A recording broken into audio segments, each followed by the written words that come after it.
Авто тээврийн үндэсний төв, замын хөдөлгөөний удирдлагын төв, нийслэлийн замын цагдаагийн газар хамтран ажиллах харуулжээ. Ингэснээр тусад нь байдаг мэдээллүүдийг нэгтгэх, торгууль давхардах, төлөлт удаашрах зэрэг асуудлууд шийдэгдэнэ гэж үзжээ. Хөдөлгөөний удирдлагын төвөөс бидэнд мэдээлэл ирчихэж байгаа. За замын хөдөлгөөнд хууль зөрчөөд торгууль оногдуулсан жолоочны тухай мэдээлэл ирчихэж байна. Замын цагдаагийн газраас бас хууль зөрчсөн жолоочны мэдээлэл ирчихэж байна. Ингээд эдгээр мэдээллийг үндэслээд жишээ нь торгууль төлөөгүй жолоочийг, хугацаанд төлөөгүй жолоочийг техникийн хяналтын үзлэгт оруулахгүй, амун тээврийн хэрэгслийн шилж төлөвлөгөөнийг хийхгүй байх, торгуулаа төлөлт нь хийхгүй байх ийм арга хэмжээ авч байна.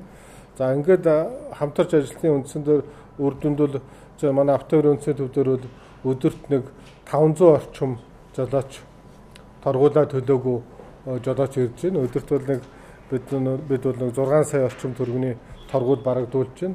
Торгуулаа төлөхгүй байгаа нэг том шалтгаан нь машин зарсан болон худалдан авсантай холбоотой гэдгийг албаныхан хэлж байлаа. Учир нь нэрээ шилжүүлсэн талаараа бүртгүүлээгүй тохиолдолд хуучин эзэнд нь торгууль чигддэг, тухайн хүн нь машинаа зарчихсан учраас тухайн торгуулийг төлдөггүй гэдгийг учирлаж байлаа.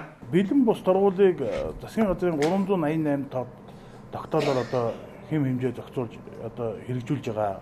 Энэний 4-2 дээр торгууль хүлээсээ идгээд одоо торгууль 14 хоног тутам төлөөгүй тохиолдолд одоо торгууль нь дахин давтан торгож гинэ гэдэг ийм асуудал ирсэн. Торгуулийн маань одоо иргэн төлөлт дандаа онлайн хэлбэрээр явж байгаа юм. Үндэсний дата төв, Монгол банк одоо банкнуудын систем, одоо Монгол банкнаас гадна арилжааны банкнуудын мэдээлэл дата төв дээр очихгүйгаас энэ хэрэгжихгүй байгаа. Биднээс энэ холбогдох байгууллагуудыг цагдаагийн ерөнхий газраараа уламжлуулад Монгол банкны мөн арилжааны банкудад бол энэ мэдээлэл богино хугацаанд өгөөч.